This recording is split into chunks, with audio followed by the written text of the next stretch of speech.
जितने हमारे एम्प्लॉयज़ हैं वो सिर्फ सैलरी के लिए नहीं आते ऑफिस, वो एक सेल्फ ग्रोथ के लिए भी आते हैं। He is getting fed up ना, उसको इरिटेशन होना शुरू हो गई अपनी रूटीन से। तो सबसे पहले तो वो अपने डायरेक्ट मैनेजर से ना इस बारे में बात करे, डिस्कस करे। लेट्स सपोज आपने लीव ले ली, आप छुट्टी पे चले गए। अब जब वापस आए हो, आपका बॉस भी आपको एक टोंट किए जा रहे हैं, हाँ भाई ये तो छुट्टियों के ऊपर गया हुआ था इसलिए काम नहीं हुआ। आपके कॉलीग्स भी एक फन वे के अंदर लिया, हमने एक तो हर चीज़ शुगल मिले वे के अंदर। तो जब तक वो अपर मैनेजमेंट या उस डायरेक्ट मैनेजर से बात नहीं करेगी, वो कैसे रिजॉल्व होगा? यहाँ पे कॉन्फिडेंशियलिटी। तो हमने ये सोसाइटी के अंदर बड़ा एक नॉर्मलाइज कर दिया है कि आपका मैनेजर भी, आपके कॉलीग्स भी, ये तो रिज़ाइन कर रहे हैं, ये तो वीक बंदा है। अस्सलाम वालेकुम, welcome back with another episode of जेंसी podcast. और हम हाजिर हैं ऑब्वियसली हमारी एचआर सीरीज़ की एपिसोड 2 में। और जिस तरह के फर्स्ट एपिसोड के अंदर हमने डिस्कशन की थी कि जॉब आपको किस तरह मिलती है, सीवी आपने किस तरह डिज़ाइन करनी है, जो फ्रेशर्स होते हैं वो किस किस तरह, सिर्फ क्या चीज़ें मैटर करती हैं, आपने अपनी किन किन स्किल्स के ऊपर काम करना है, कम्युनिकेशन आपने बेटर करनी है, अपनी सीवी आपने अपनी अच्छी सी डिज़ाइन करनी है, प्लस आपके स्पीकिंग स्किल्स अच्छे होने चाहिए और आपने रेडी होके आना है, और डिफरेंट चीज़ें जो बेसिक बेसिक चीज़ें सबको पता होने चाहिए हमारे फ्रेशर्स को। अब फर्स्ट पार्ट तो हो गया, जॉब भी आपको मिल गई। अब बात आती है ऑफिस कल्चर के लिए, और ऑब्वियसली इन सारे डिस्कशन के लिए हमारे पास एक ही परफेक्ट बंदा है डिस्कस करने के लिए। मैम अस्सलाम वालेकुम। वालेकुम अस्सलाम। तो मैम आज हम बात करेंगे, हमने बात कर ली कि जिस तरह भी सीवी डिज़ाइन होती है, जो भी पहला स्टेप होता है हम उसको प्री प्रोडक्शन पे कह देते हैं। अब हम आगे प्रोडक्शन स्टेज के ऊपर, जहाँ हायर कर लिया हमने, अब ऑफिस कल्चर हमारा किस तरह मेंटेन रहता है।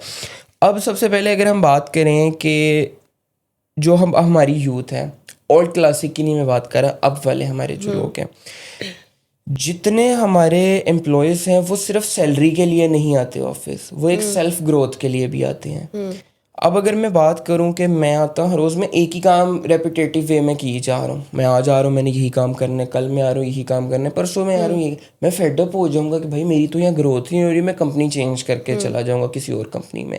तो इसमें कंपनी को क्या रोल प्ले करना चाहिए कि एम्प्लॉय सिर्फ अब एम्प्लॉय अपनी ग्रोथ की तरफ भी जाए, ये ना हो कि बस उसको एक काम असाइन कर दिया, वो बस सालों साल वही उसी एक काम पे हर रोज़ अपनी सेम रूटीन फॉलो कर रहा है। तो इसमें कंपनी का क्या रोल हो सकता है? अच्छा, कंपनी का इसमें इस तरह से रोल हो सकता है कि, बल्कि सबसे पहले तो मेरे ख्याल से कि एम्प्लॉय को अगर इस तरह का लग रहा है कि he is getting fed up ना, उसको इरिटेशन होना शुरू हो गई अपनी रूटीन से।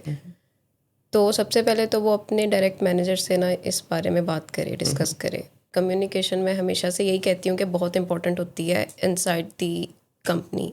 किसी भी डिपार्टमेंट में आपके जो ऑपरेशंस चल रहे हैं ना, वो किस तरह से चल रहे हैं, उनके लिए क्या नई चीज़ें लेके आ सकते हैं, ये जब तक आप अपने डायरेक्ट मैनेजर से बात नहीं करोगे ना, उसको नहीं पता चलेगा वो चेंज कैसे करेगा उसको।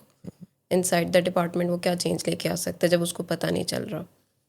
सेकेंडली, अगर आपको लग रहा है कि उसको बताने के बाद भी किसी किस्म का चेंज नहीं आ रहा, तो फिर मेरे पास आ जाए, तो कुछ ना कुछ हल निकाल लेंगे उसका इंशाल्लाह। ये नो आपके पास है, फिर आप we will let you know. नहीं नहीं, ऐसा नहीं होता। अच्छा, एक और चीज़ है, हर कंपनी की एक डिफरेंट पॉलिसीज़ हाँ। होती हैं। पहली बात तो ये, वो पॉलिसीज़ बनाता कौन है? क्या एचआर ही वो पॉलिसीज़ बनाते हैं? और सेकंडली ये कि उन पॉलिसीज़ पे फॉलो क्यों नहीं किया जाता? क्या वो पॉलिसीज़ सिर्फ एक पेपर की हद तक रह जाती हैं? मतलब लेट्स सपोज एक बड़ी अपनी एक मतलब रिसेंट में एग्जांपल देता हूँ, मिसाल के तौर पे हमें इतनी इतनी छुट्टियां अलाउ होती हैं साल की, वो हर ऑफिस के अंदर होती हैं। लेट्स सपोज आपने लीव ले ली, आप छुट्टी पे चले गए। अब जब वापस आए हो, आपका बॉस भी आपको एक टोंट किए जा रहे हैं, हाँ भाई ये तो छुट्टियों के ऊपर गया हुआ था इसलिए काम नहीं हुआ। आपके कॉलीग्स भी एक फन वे के अंदर लिया, हमने एक तो हर चीज़ शुगल मिले वे के अंदर ले ली है ना। तो क्या वो जो ये पॉलिसीज़ डिफरेंट बनी होती हैं कि कोई भी आपको इशू हो रहा है, आप फलाने बंदे से बात कर सकते हैं, ये पॉलिसीज़ है, इतने टाइम से इतना नहीं हो सकता, ये नहीं हो सकता, वो नहीं हो सकता, ये चीज़ हो सकती है, जब आप इस पोजीशन पे आ जाएंगे आपको गाड़ी मिल जाएगी, लेकिन जब असल में आप गाड़ी के लिए अप्लाई करते हो तो वो और लंबा प्रोसीजर कोई आपके 3-3 4-4 महीनों पे चला जाता है। तो ये पॉलिसीज़ बनाता कौन है, इनको चेक कौन करता है, रिव्यू कौन करता है, और ये पॉलिसी सिर्फ पेपर की हद तक रहती हैं या अप्लाई होती हैं? और अगर नहीं होती है अप्लाई, तो क्यों नहीं होती है अप्लाई? अच्छा, सबसे पहले तो ये पॉलिसीज़ अपर मैनेजमेंट और एचआर ये मिलके बनाते हैं, ठीक है। और मेरा नहीं ख्याल कि इन माय एक्सपीरियंस के कभी पॉलिसी ऐसा है कि ना इम्प्लीमेंट हुई हो, हमेशा होती है। फॉर एग्जांपल अब यहाँ पे जो आपने बात कर दी कि टॉन्ट मिल रहा है छुट्टी करने पे, जबकि वो क्या आपको दी हुई है, आपकी है छुट्टी, आपने पेड है, वो आपने करनी है और आपको ज़रूरत भी है। तो सबसे पहले तो ये कि एज एन एम्प्लॉय आप अपनी साइड से सब चीज़ों को देखो कि क्या छुट्टी एक दफ़ा ज़रूरत पड़ने पे ही हो रही है कि अगर दिल भी कर रहा है और 3 छुट्टियां इकट्ठी हो गई हैं, कुछ इस तरह से है। अगर इस तरह है तो ऑब्वियसली वो एक इशू है, वो आपको एम्प्लॉय को खुद भी पता होता है कि ये मैं गलत कर रहा हूँ। सेकंड, अगर आपकी कोई छुट्टी आ भी गई है तो उसमें हम सबसे पहले पॉलिसी में यही मेंशन करते हैं कि आपने अपने मैनेजर को बताना है, ताकि वो आपका फ़्लो चेक कर ले काम का कि अगर ये लीव पर जा रहा है तो इसका जो ये काम था इस दिन का, ये किस तरह से मैनेज हो सकता है। आप उसको पहले से बता दोगे तो वो कर लेगा मैनेज, उसमें भी कोई इशू नहीं है। अगर ये सब कुछ नहीं हो रहा तो उसके बाद टोंट आ रहा है ना, आपको तंज आ रहा है, तो वो जायज़ है। अगर ये सब करने के बाद भी टोंट आ रहा है तो वो जायज़ नहीं है। इन दैट केस फिर आपने मेरे पास ही आना है कि मेरे साथ इस तरह से किया गया है और इस तरह मुझे ठीक नहीं लग रहा, तो उसका भी कोई ना कोई हल निकाला जाएगा। कम्युनिकेट करें, एचआर इसलिए ही बैठा होता है, उसके पास जाएं, उसे मसले बताएं, वो हल निकाल देगा आपके। अच्छा, आपने कहा कि एचआर से कम्युनिकेट करना चाहिए, मसलों के हल निकल जाती हैं। क्या एचआर एम्प्लॉय के साथ ज़्यादा लॉयल होता है या कंपनी के साथ ज़्यादा लॉयल होता है? अब समटाइम इस तरह की चीज़ें आती हैं कि एम्प्लॉय ना एचआर से डिस्कशन करते हुए ये सोच रहा होता है कि मैं एचआर से ये डिस्कस तो कर, लेट्स सपोज मैनेजर के साथ कोई मसला हो गया, इशू हो गया, ठीक है। अब वो एचआर को जाके मैनेजर का इशू बता रहा है कि भाई मेरे मैनेजर इस तरह कर रही है, ये क्या गारंटी है कि वो जो एक बात बड़ी कॉन्फिडेंशियल सी बात हो रही है वो सिर्फ एचआर और एम्प्लॉय के बीच ही रहेगी, वो एचआर जो है वो अपर मैनेजमेंट से नहीं डिस्कस करेगी, और अगर करती भी है तो ज़रूरी नहीं है कि जिस वे में एम्प्लॉय ने आगे डिलीवर किया वो उसी वे में डिलीवर हो। तो वो जो आपने कहा है कि जो भी प्रॉब्लम होनी चाहिए एचआर को डिलीवर करना चाहिए, वो उसमें कितनी कॉन्फिडेंशियल वो चीज़ रह जाएगी, इसके बारे में थोड़ा सा अच्छा, बताएं। मुझे ये बताओ कि अगर आप एक कंप्लेन लेके एचआर के पास जा रहे हो, आपको आपके डायरेक्ट मैनेजर से ये कंप्लेन है, वो कंप्लेन लेके जाने का क्या मकसद है? मैं आपसे सवाल कि कर वो इशू रिजॉल्व हो जाए। हाँ, तो जब तक वो अपर मैनेजमेंट या उस डायरेक्ट मैनेजर से बात नहीं करेगी, वो कैसे रिजॉल्व होगा? यहाँ पे कॉन्फिडेंशियलिटी क्या है? क्या आप चाहते हो, अगर आप ये कह रहे हो कि एनॉनिमसली मैं कंप्लेन कर रहा हूँ, दैट इज़ अनदर थिंग, लेकिन अगर आपको इशू है स्पेसिफिकली, तो जब तक वो आगे नहीं बताया जाएगा जिसके साथ इशू है, तो वो कैसे रिजॉल्व होगा? हाँ, ये बात आपकी जो दूसरा पॉइंट था कि वो किस तरह से बताया जा रहा है, दैट डज मैटर। और वो आपका जो पहला क्वेश्चन ये था कि एम्प्लॉय जो है वो एचआर जो है एम्प्लॉय के साथ ज़्यादा साइड लेता है या कंपनी के साथ, दोनों के साथ लेता है। उसने एचआर का मकसद ये है कि उसने कोई बीच का रास्ता निकालना है कि इधर भी सब ठीक रहे और उधर भी सब ठीक रहे।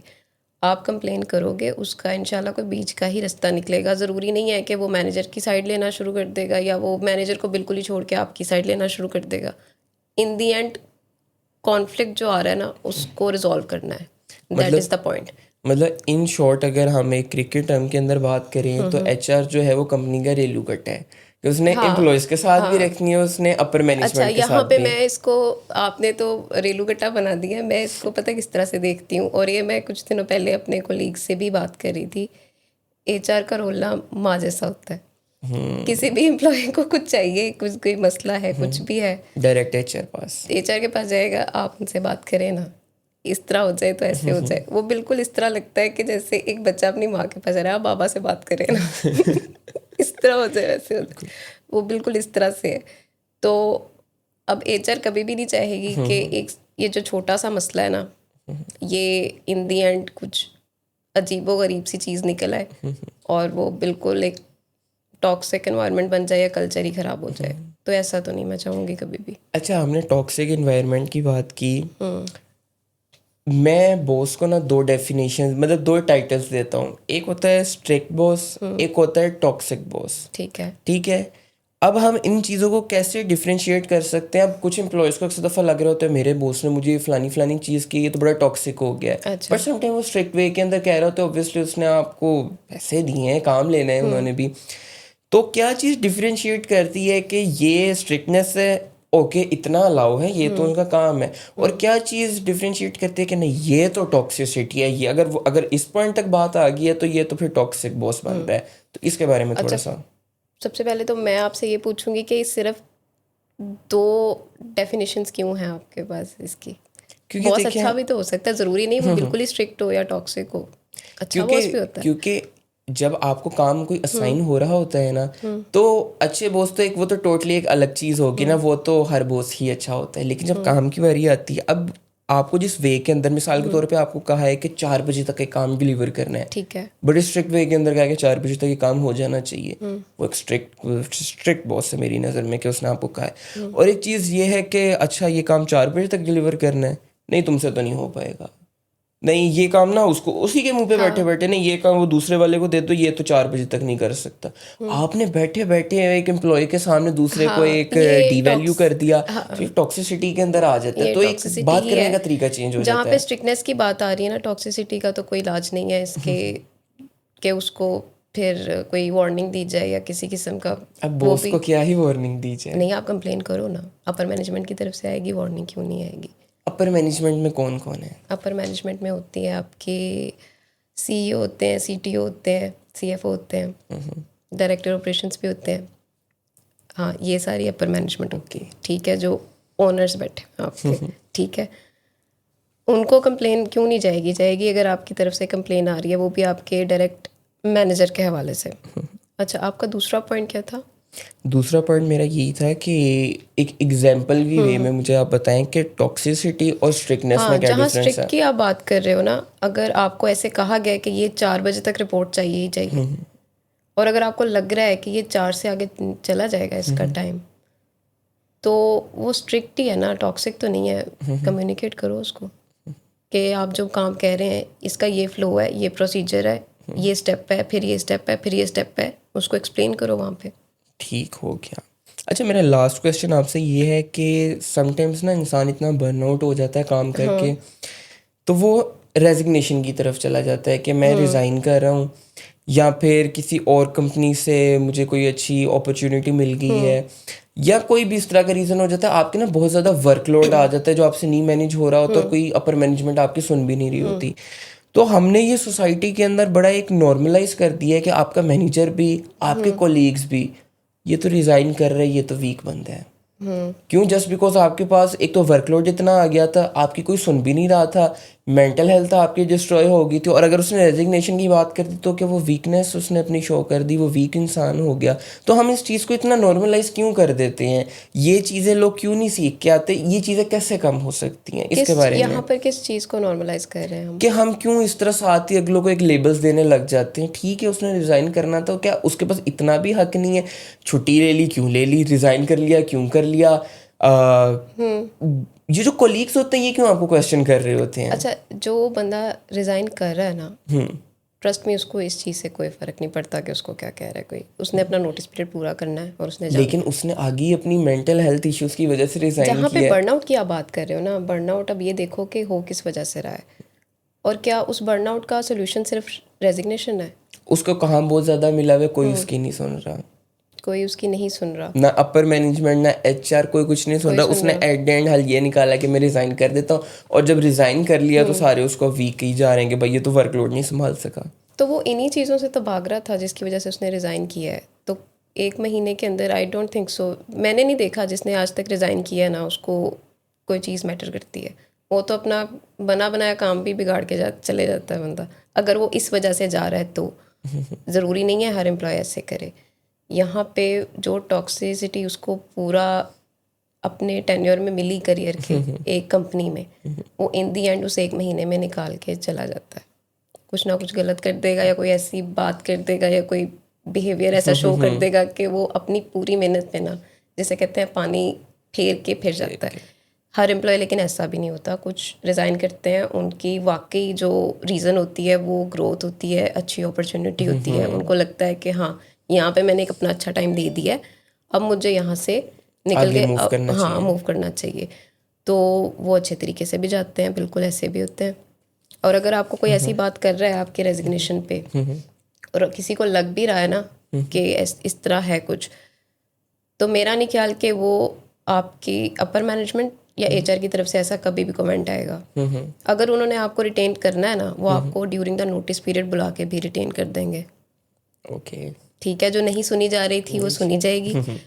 उसके अलावा कोई बात कर रहा है तो वो आपके इर्द गिर्द बैठने वाले आपके कोलीग्स हैं, और मेरा नहीं ख्याल कि उनकी सुननी चाहिए। अच्छा, यानी मैंने आपकी जितनी बातों से अंदाज़ा लगाया है कि एचआर का, आपने सही कहा, वाकई एक माँ वाला रोल होता है। मैं तो सोचूं एचआर के पास कितनी ही दिन के अंदर वो कंप्लेंट्स आती होंगी, कितने इश्यूज आते होंगे। अपर मैनेजमेंट कहती होगी कि नहीं वो फलाने को ये को आज फलाने को दे दो, टर्मिनेशन लेटर दे दो।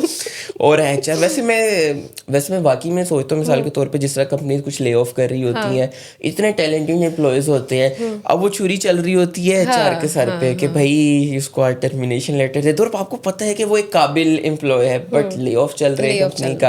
अब क्या वो एक मेंटल स्टेबिलिटी होगी कि भाई काबिल एम्प्लॉय को बिठा के आप क्या रीजन, मतलब आप कह रहे हो कि कंपनी ले ऑफ पे। बताऊं, ये जो छुरी चलाने का दुख होता था ना, मुझे ये शुरू के 2 साल में होता था, मुझे आदत हो गई।